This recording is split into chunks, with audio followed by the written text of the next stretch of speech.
Albert Pike et les chevaliers du Ku Klux Klan. Penchons-nous à présent sur Albert Pike et sur le rite écossais des francs-maçons. Officiellement, c'est en 1801 que se forma l'ordre franc-maçonnique du rite écossais aux États-Unis, à partir d'un groupe d'adeptes de Tory. Ces derniers avaient déjà auparavant des pratiques antichrétiennes et sataniques. Depuis environ 1840, l'organisation des francs-maçons américains est sous le contrôle strict du rite écossais, qui dispense des degrés d'initiation jusqu'au 33e grade et qui est divisé en deux juridictions, au sud celle d'Arkansas et au nord celle de Boston. Au milieu du siècle dernier, le rite écossais, instrument stratégique de la couronne britannique, lança une longue offensive contre les États-Unis et les États voisins, en provoquant des meurtres et des actes de violence de nature raciste.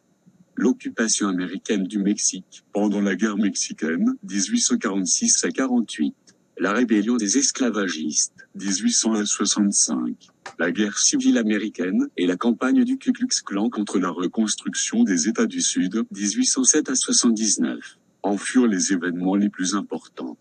Les Chevaliers du Cercle d'Or, fondés par George Bickley, apparurent ici pour la première fois à Cincinnati, sous la conduite de Killian Van Rensselaer. Le Cercle d'Or devait ériger un nouvel empire d'esclaves en prenant Cuba pour centre. Leur but, en finir avec les Espagnols catholiques qui les haïssaient pour les remplacer par les esclaves noirs qui devaient arriver d'Afrique. Ce fut le premier accord de libre-échange de l'Amérique du Nord. Le sceau des Chevaliers du Cercle d'Or était le même que celui des Chevaliers de Malte, la Croix de Malte. Les Chevaliers du Cercle d'Or finirent par disparaître.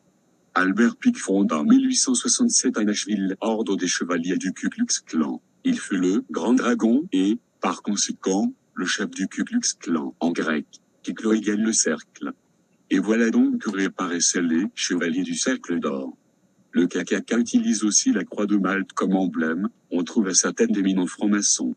Quand on sait combien les buts poursuivis par le KKK sont racistes et méprisants pour l'homme, on se pose la question sur la nature véritable de ses fondateurs et de ses membres. On ne peut s'empêcher alors de se demander s'il s'agit de congénères humains. Les objectifs qu'ils poursuivent avec violence consistent à soustraire aux citoyens noirs leur droit de vote, à leur supprimer le droit de posséder des armes, à désavantager les écoles pour enfants noirs et à rabaisser leur niveau de vie à celui d'esclaves. L'année 1843 fut celle de la création de l'ordre indépendant, B'nai B'rith, dans la communauté juive. Cette loge secrète sioniste est comptée parmi celles des francs-maçons. B'nai B'rith signifie en fait les fils de l'Alliance. Elle revendique la suprématie sur le judaïsme mondial.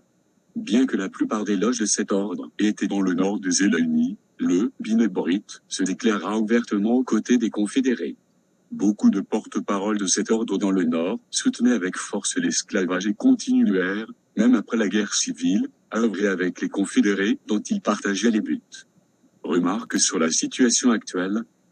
La Ligue anti-diffamatoire, ADL, reliée à l'ordre B'nai B'rith, commença récemment une campagne pour calomnier des politiciens noirs américains très en vue en les traitant d'antisémites. C'est une façon d'attiser les conflits de race et d'exercer une influence négative sur les Américains juifs bien intentionnés qui, jusque-là, soutenaient les Noirs. L'ADL affirme aussi être opposé au KKK, mais défend avec force le statut d'Albert Pike, fondateur du KKK, qui se trouve être aujourd'hui encore à Washington. L'ADL est ouvertement relié au rite écossais. J'aimerais vous faire part d'un extrait du discours de Pike du 4 juillet 1889, destiné aux membres du 32e degré du rite écossais. Nous vénérons un Dieu qui est, en fait, un Dieu compris sans superstition. Nous tous, initiés de haut grade, devons continuer à vivre notre religion dans la pureté de l'enseignement de Lucifer. Si Lucifer n'était pas Dieu, serait-il calomnié par Adonai, le Christ, dont les actes témoignent de cruauté, de haine envers son prochain, et de rejet de la science? Oui, Lucifer est Dieu et Adonai est aussi, hélas, Dieu. La loi éternelle culite qu'il n'y a pas de lumière sans ombre, de beauté sans laideur, de blancheur sans noirceur, car l'absolu ne peut exister que dans de Dieu. C'est pour cela que l'enseignement du satanisme est de l'hérésie. La vraie religion philosophique, c'est la foi en Lucifer, le Dieu de la lumière mis au même rang qu'Adonai. Mais Lucifer, Dieu de la lumière et du bien, se bat pour les hommes contre Adonai, Dieu de l'obscurité et du mal. On peut lire, d'ailleurs, cette citation, en anglais et en français, dans le dossier de Pick qui se trouve à la bibliothèque de Rite-Écosse à Washington DC. Pick était, selon ses propres dires, sataniste et agent de la couronne britannique, donc de la City. Pick conféra, en 1867, tous les degrés du 4e au 32e du rite écossais au président des États-Unis Andrew Johnson.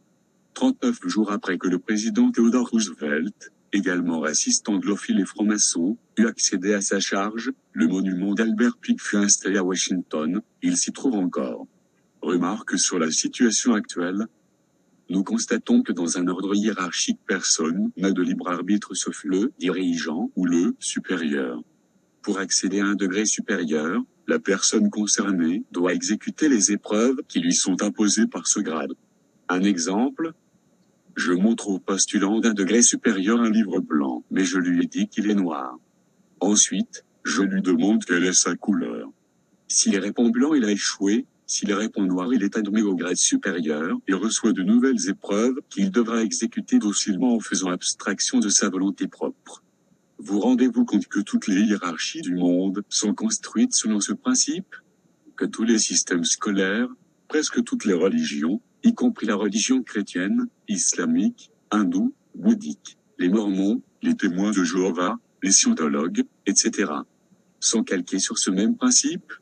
Il n'est pas permis d'avoir sa propre opinion, son propre système de pensée, d'évoluer librement, il faut suivre les indications que l'on reçoit d'en haut. Qu'il s'agisse, comme dans l'exemple de Pick cité ci-dessus, de la doctrine luciférienne pour le 33e degré ou bien des dogmes de l'Église catholique ou islamique imposés à leurs croyants, cela revient au même. Les contemporains qui renoncent, en toute conscience, à leur propre volonté et à leur propre responsabilité, qui sont remettés à une autre personne, à une autre organisation ou à un chef ne sont pas dignes d'être mieux traités puisque aujourd'hui personne ne nous contraint réellement à adhérer à quelque organisation religieuse que c'est soit. Anne France proclamait à ce sujet. Une bêtise dite par 5 millions d'hommes reste envers et malgré toute une bêtise.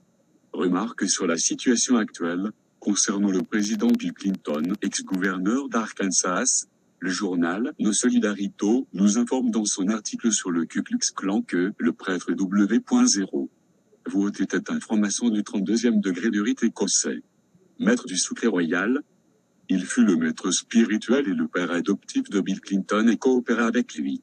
En tant que gouverneur d'Arkansas, un État où est fortement enracinée la tradition spirituelle d'Albert Pick, Clinton soutint la peine de mort et la fit appliquer plusieurs fois. Dans la pratique, cela signifie l'exécution de noirs et de pauvres.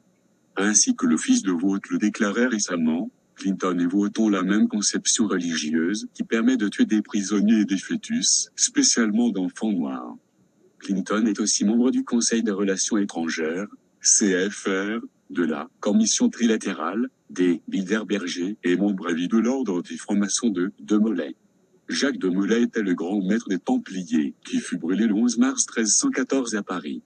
D'après les écrits de l'ordre de Molay est sous la conduite de francs-maçons éminents et se compose de jeunes de 14 à 21 ans qui ont été élevés dans l'apprentissage des 7 vertus suivantes, l'amour des parents, le respect, la politesse, l'esprit de camaraderie, la rectitude des pensées, des paroles et des actes, la fidélité et l'amour de la patrie.